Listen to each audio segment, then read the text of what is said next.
Right, well, I'll start. I'm going to quote Tony Benn again, because why not? He did that a year ago. And he said, the Labour Party has never been socialist, but it's always had socialists in it. He said it was like the church. The church has never been Christian, but it's always had Christians in it.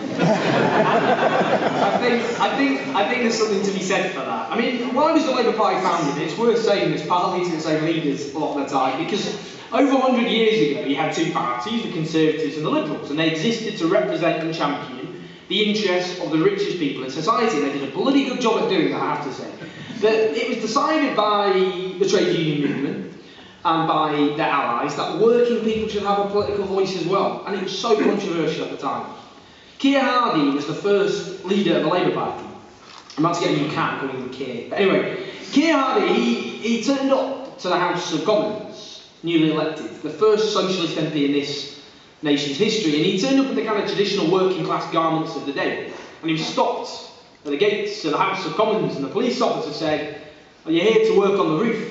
He said, "No, I'm here to work on the floor." And that was the beginning of a new generation of MPs. The idea they were there to represent the interests of those who worked, the working people, the party of Labour. And you know, back then people were more likely to work in mines and factories and steelworks. These days more likely to work in supermarkets and call centres and offices. But people still working people need a political voice now as much as they ever did. And again, you know, you get this constant demonisation of our trade union movement. Across the spectrum, actually. The biggest democratic movement in this country, a movement that represents supermarket workers, lollipop ladies, factory workers, care workers, the pillars of any decent society. Labour's leaders should be proud of the fact they're bankrolled by working people, and if anyone should be ashamed of their funding arrangements, it should be a Conservative party bankrolled by bankers and hedge fund managers and legal loan sharks. It's about time they were made to feel ashamed of who they champion. And it's interesting because the Tories know which side they're on. You know, and to quote, I think it was Bertrand Russell, or to paraphrase it, one side preaches the class war and the other fights it. And this lot fight the class war. You stand up for the bottom 70%, they call you a class warrior. You stand up for the top 1%, they call you a moderate. But have no doubt, these people are class warriors. And you saw it with this list of tax dodgers and poverty-paying bosses, effectively trying to threaten and blackmail the British people into voting the right way. But look, Labour's obviously not been offering the coherent, inspiring alternative that this country so desperately needs. Of course that's the case. But it's up to us partly. It's up to us. There will be a choice, given our electoral system, between a Labour-led government and a Conservative-led government. In 5 weeks' time, nearly exactly, if we all wake up with David Cameron's smug face waving from number 10, we're not going to feel very happy. And we have to stop that from happening. But what we've got to do, if Labour comes to power, is to put as much pressure on them as possible. And we did it on the bedroom tax, got them to commit to repealing it. We did it, they're not going far enough on tax avoidance, but the fact they're saying about anything about cramping down on tax avoidance is because people took to the streets. It was people power that achieved that. The same with reversing the privatisation of the NHS, and they're even talking about how they were wrong themselves to privatise and fragment the NHS, and that again was activists fighting from below. So we've got to keep pushing, and if they come to power, we have to organise from below to get them to stick to their existing commitments but push them further. But I would say this, I would prefer to be fighting a Labour government than fighting a Tory government led by Ian Duncan Smith, Andrew Lansley, Michael Gove and George Osborne. So let's kick this lot out in 5 weeks. Let's kick them out, but if we kick them out, let's build pressure on this lot in power. Let's try and get rid of this electoral system and have an electoral system where we can actually vote for who we want without any fear of retribution. But if we do that, we kick these people out, the real battle begins. That's when we organise, that's when we fight to get a government that represents working people, not a government that represents the tiny group of people at the top.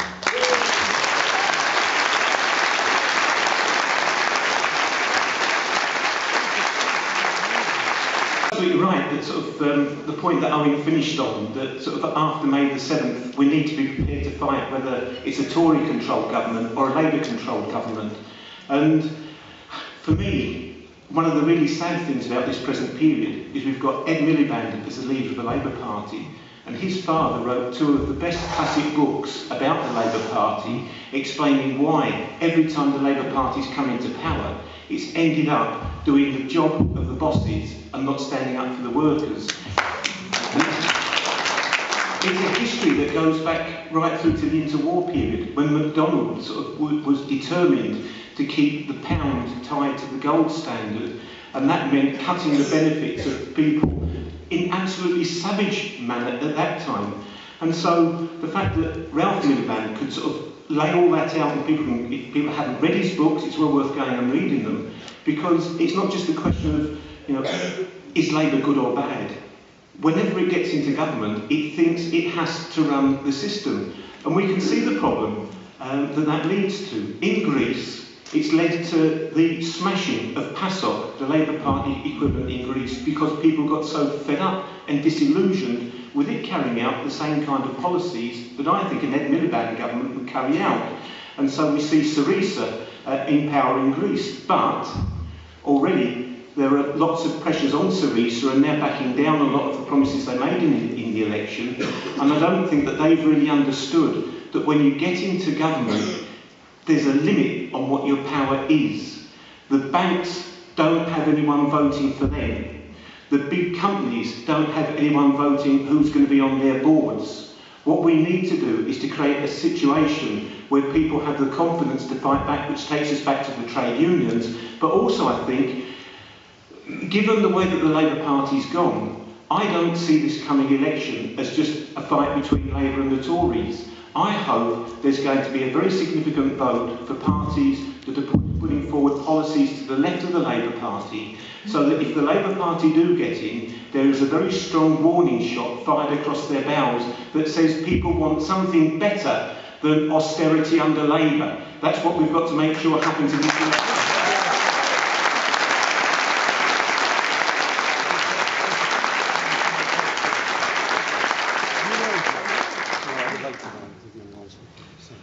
Right, well, to start with, sorry, I've even made a note there, Socialists, not a Socialist Party, but Socialists within it, exactly agree with Owen and Tony Benn. The Tony Benn quote I keep thinking of, which I'm not sure is relevant, but someone told me that they met him when he was during the run-up to the war with Iraq, and he was going out to Iraq to meet Saddam Hussein. And he said, the person I was talking to, he said to me, I'm going to meet Saddam Hussein on Sunday. I'm going Sunday because I've got to be in Leeds on Tuesday.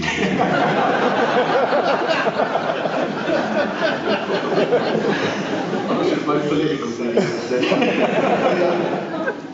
So the Labour Party is clearly, you know, it was born out of a need for socialism, and there are many people in it who are clearly brilliant socialists. There's no question about that. The question of why it backs austerity, I think you have to sort of stand back for a minute and look at the bigger picture and ask a question. Who controls society? Is it Parliament that controls society in the first place? And there are many, many examples that tell you that it doesn't. That the banks, for example, even if you had a radical Labour Party, if you had a radical government, whatever it was called, that said, right, we are therefore going to pass a law that says that the banks have to hand over their wealth that they've stolen off us, they would not go, well, we seem to have lost that one and do it. They have a million ways of subverting the law, all the things that if any of us did it, they would say, but you've broken the law. And they do that, and they put billions of pounds into their wife's name in Monaco, to pick one example from the guy who runs Topshop and so on. They handled it. Tony Benn himself, when he was Postmaster General, he was the person in charge of the post office, came up with the idea that the stamp shouldn't have the Queen's head on it. Perfectly reasonable, you would think, especially with an elected person in charge of the post office, not the most radical thing ever. And the civil servants and the bureaucrats and all the people in charge of such things are quite open about this now. They did all they could to block him. People whose names we never know, because they were never elected, never could be elected by anybody. These people stop the elected people, and they do it, and they've done it over the last 100 years. They have stopped anything that radical or anything that the people in charge do not like. They have stopped, not everything, but most of the things that Labour have tried to do in that area. Therefore, Labour, bit by bit, accommodate. We can't do that. There's no point in putting that thing forward. We're going to have to try and put something up that they will accept, and so on, leading to the abomination that is Tony Blair. Now,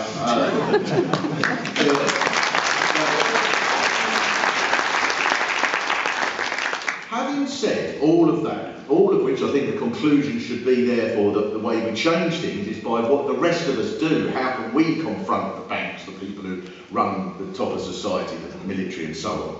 Having said that Parliament doesn't control everything, I think it's ridiculous to suggest that it doesn't control anything, because it does matter. It matters first of all because it does pass some laws, and it matters also because who wins an election changes in enormous amount the way that people think about politics. And I simply would not understand someone who says that they are against injustice, against inequality, against the people at the top of society being able to do whatever they want, and therefore don't care whether or not a bloke who runs the Labour Party who went to a comprehensive school, who is sneered at by Etonian, bloody Etonian Bullingdon Club, worst sort of 1930s bullies, which one of those two gets in. It clearly matters. It clearly matters that they think that they can put 100 people on a newspaper that are the worst, most filthiest people in society and say, look at the people who are supporting us.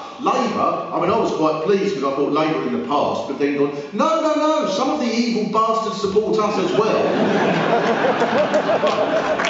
They did. I suspect probably Ed Balls was locked in a cupboard, wasn't he? But clearly there is a difference. There is an immense difference. I simply cannot understand anyone who said there is no difference between the two.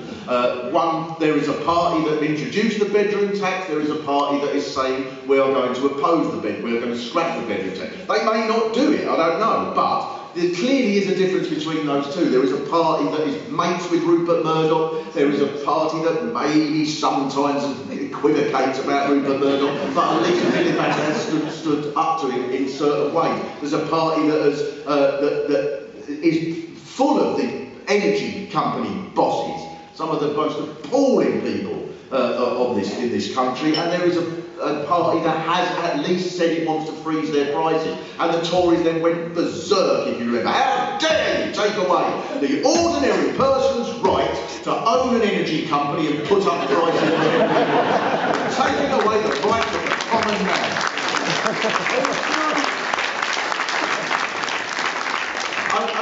Now, in a way, I'll just finish on this, I've gone on till, but I think that in one way, making it the most important question is wrong, because the most important thing is, are you opposed to all this inequality that goes on? And there's a number of things you can do.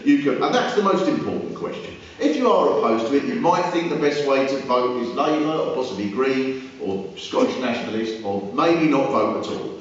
But that doesn't mean it doesn't matter at all who gets in. I think it is very exciting that once it becomes clear that there's a possibility of someone with a much more radical message winning, as we've seen in Scotland, suddenly it becomes all these people who've gone, oh, there's no point in voting. I agree with them, but there's no point in voting for them because they've got no chance of winning. Suddenly that changes, and I think that that's very exciting, and I think it is possible that a new party could emerge that would make things different. But at the moment, I think that the Labour Party, to answer the question, the Labour Party is half a socialist party, the socialists within it. It does matter that Ed Miliband gets in and not Cameron. However, that is not the only question, and these are not the people who control society.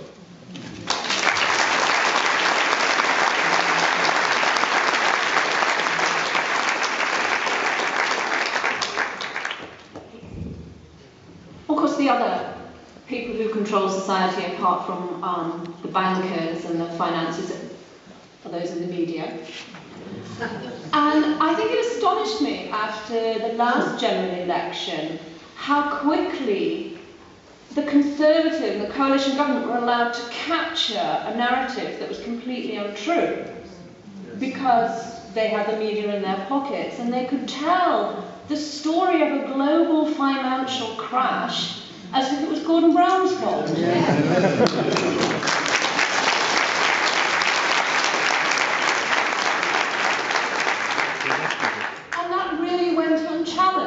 think because the Labour Party at that point felt so defeated and so down that they didn't really have the energy to fight back at that point.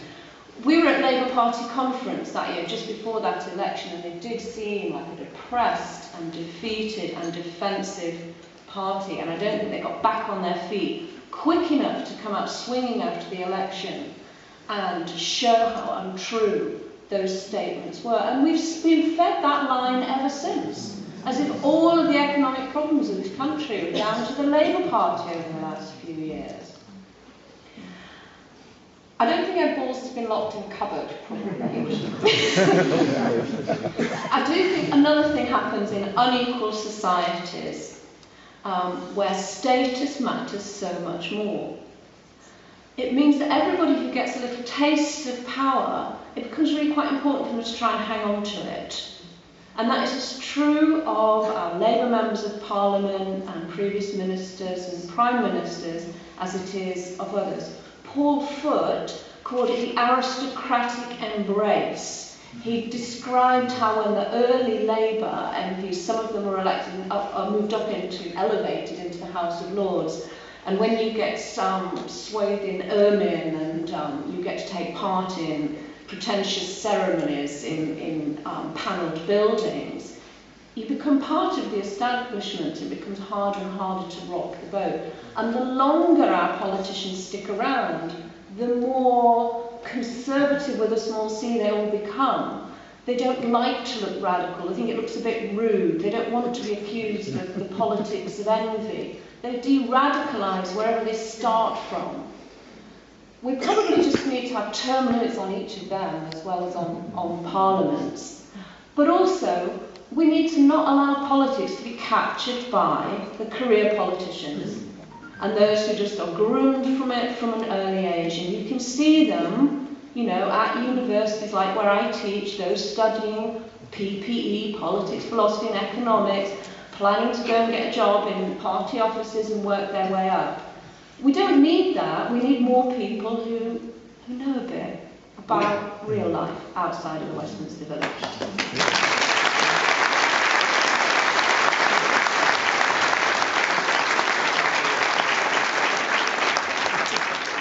I think it basically comes down to, do we want things, do we think that things getting worse for us is going to increase the confidence across all the population, or do we think things getting slightly better, although still shit, is going to will make us feel better for that? And you know, which is the best outcome of that in terms of going forward? If we recognise the fact that whatever happens at the election, we're still going to need to tackle austerity, we're still going to need to do that, whatever the result of it is, whether the Tories lead a government or whether the Labour Party leads a government, we're still going to have a movement. So which is going to be the better outcome, which makes people feel more confident to fight back about it? I think that would be a Labour-led government. Now, I'm not a member of the Labour Party myself, by the way, at all, and I have no illusions that they're going to provide any kind of serious change in terms of what we all want to see. However, I do believe that people will feel more confident to fight back and to take further action if we get a Labour-led government at the election, and essentially that's what I want to see. Now,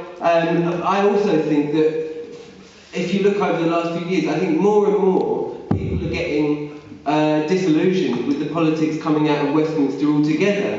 And I think that's, so it's our job, I think, now to, and if the turnout was, you know, 100% say in the country that voted, Labour would win an absolute majority. It's guaranteed that that would happen. But I think people are so disillusioned with politics because you hear the same old crap from politician after politician after politician. You do hear the same old stuff.